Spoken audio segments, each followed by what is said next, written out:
Hi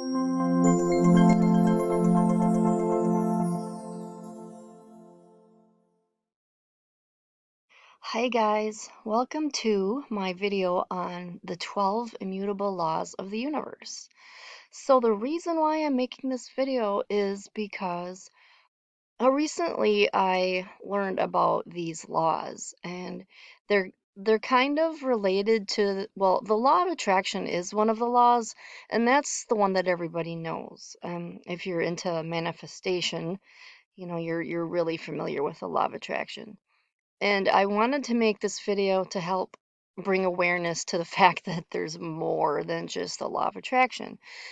So when you're manifesting or, just trying to improve your life in any way, it's helpful to know how the universe works. And the law of attraction is only one of them. So you can't really have success with it if you don't know all of the laws. And it's a huge myth that all you need to do is the law of attraction and you'll get what you want. So as you'll see in this video, there are many different factors involved in manifestation. So let's jump right into it. The first one is the law of divine oneness. So I'll sum this one up by saying this law basically says that everything is one, everything is connected to everything else, and source energy is in everything at all times. A lot of people feel this and know it, especially if you're into spiritual things, but this is kind of something that not most people know. They kind of have a hard time wrapping their mind around how everything can be one. But it really makes so much sense when you start researching more about reality and how everything is made of energy.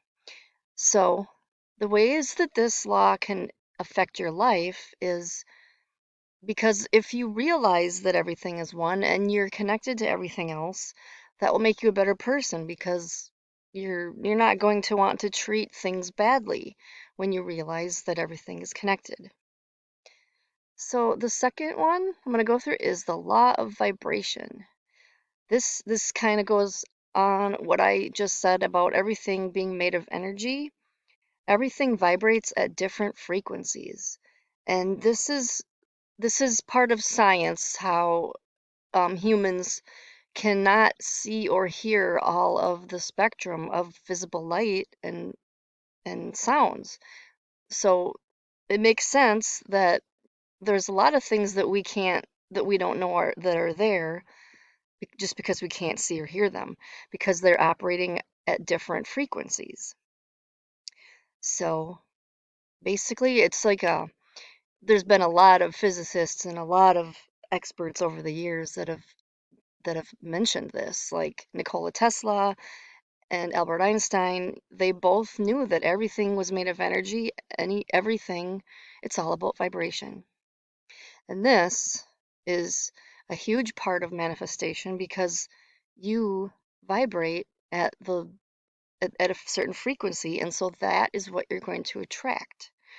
So and I'll go more into that with the law of attraction too, because it's related to this. The law of action. We must take action to achieve things on Earth. On Earth, we live in the third dimension, and that works with physical things as well as mental. But the physical aspect is something that we have to do to make things happen. Um, we can't just think of things and have them appear. So this is the neglected law that people that get into the law of attraction don't realize, that it's not just sitting back on your couch and wishing. It's not just writing down a bunch of goals and then dreaming about them. Because goals, without a plan, without action, they're just dreams, they're just wishes. And so you want to take action in order to actually manifest things. The law of correspondence.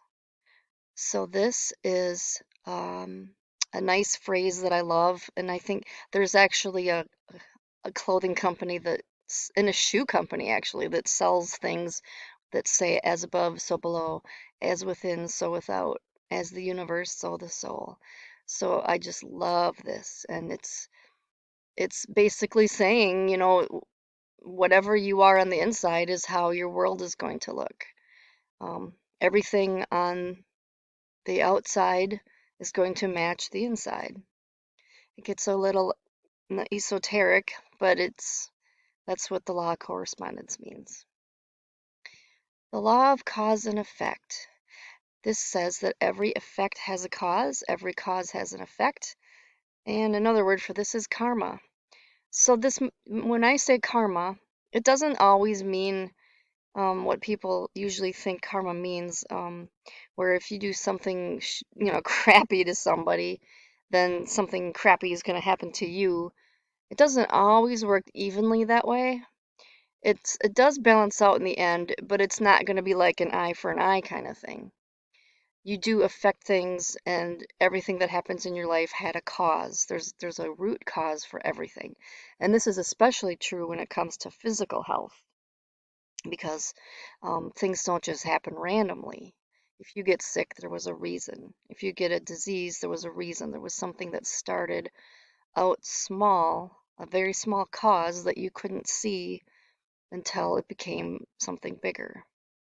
So likewise, when you're creating a new life for yourself, so we're just going to go with this theme of the law of attraction.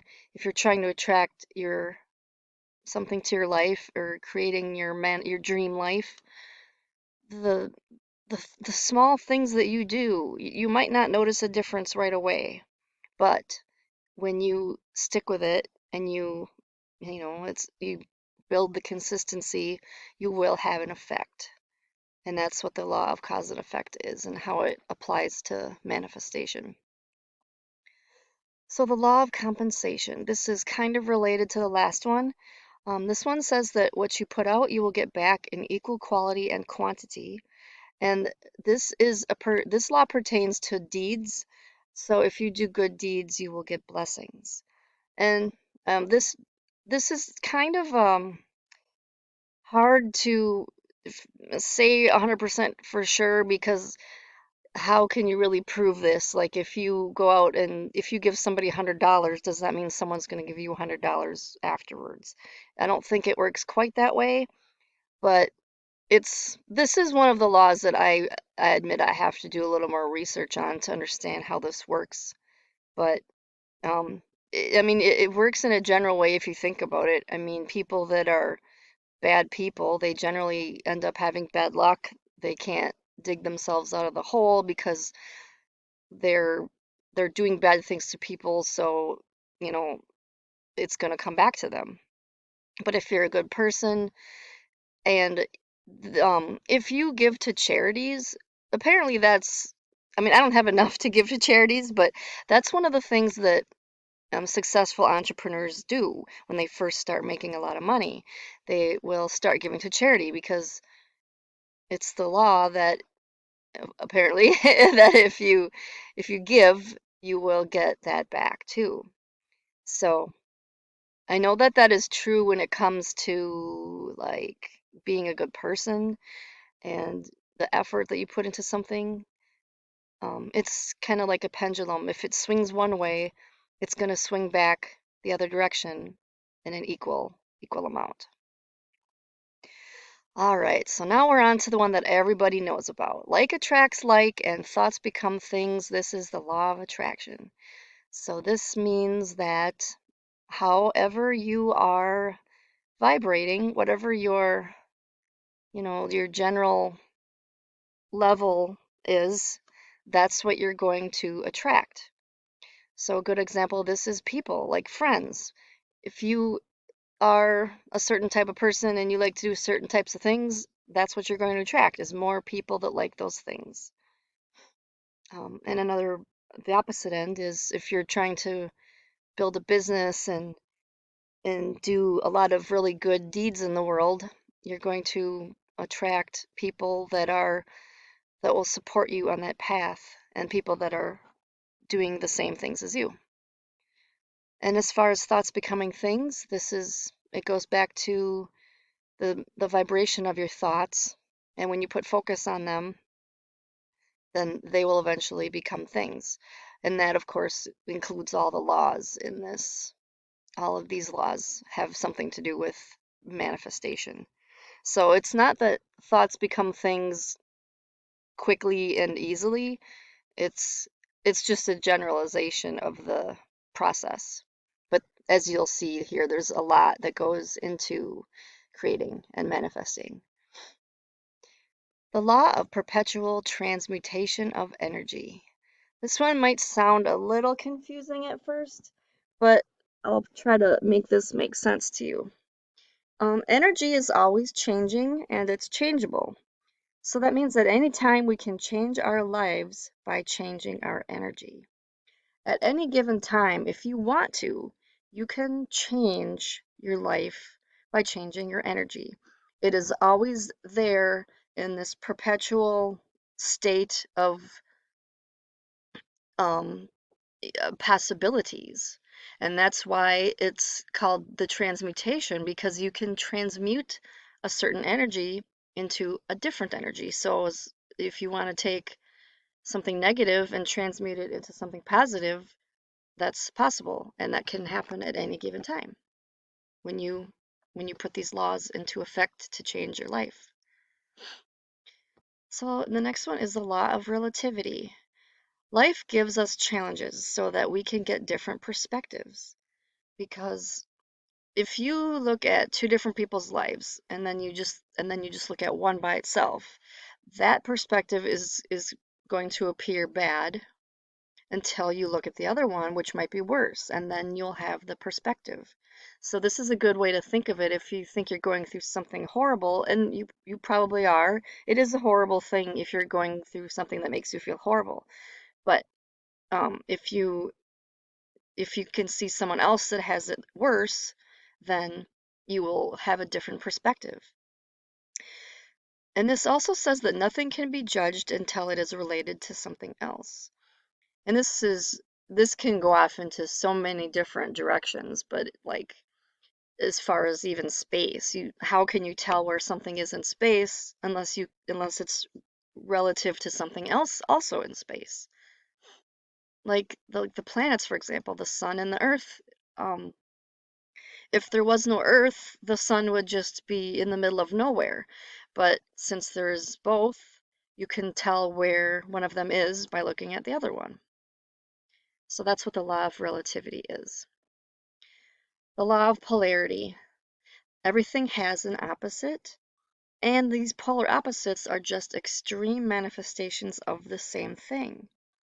That might be kind of hard to understand, but if you look at, like, say, colors, for example, different shades of colors are not different colors, they're just different extremes of the same vibration, the same, like how every color it is that color because of how fast it vibrates. So this one is, and I love the yin yang symbol. The yin yang is one of my favorite symbols. I have this tattooed on my arm. So it's the two opposites and how there's a little bit of each one in all of them. And I'll go further into that in a different slide here too. So the law of rhythm. Everything operates in cycles, seasons, days, and etc. Everything goes through stages of development. I really love this one because this relates to living in alignment with nature.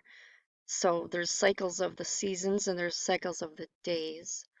And this is why living in alignment with nature is good, because this is the law of rhythm. And everything goes through stages of development means that you're not just stagnant. And you can appear stagnant, but when you appear stagnant, you're really just in a period of slow death.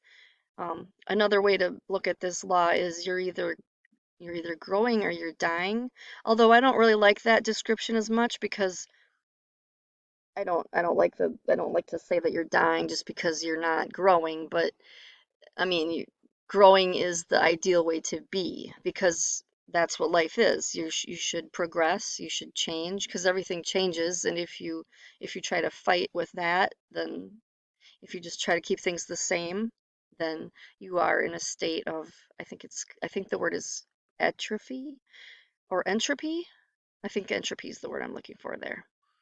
Um, I could be wrong on that. I'm not a huge into scientific words, but I think that's what I'm going for here. So, the law of rhythm is this is a law that is kind of defends the whole thing with planning, and because when you plan things, you're and having a routine, you're living in alignment with the days and the seasons. And so you're always in constant change. You're changing along with you're in the flow with nature. You're not fighting against it. The law of gender. And this is the last one. So I got the pink guy and the pink girl and the blue guy here, but this does not mean what you think it means. It's just a general picture to make you understand what this is about, but it's not about women and men. These are feminine and masculine qualities, which are in everything. And both of these aspects, both of these extreme ends, are required for creation and for life to exist. So, the male qualities, or masculine qualities is a better way to put it, are ones that are more that take action, like doing things as opposed to being.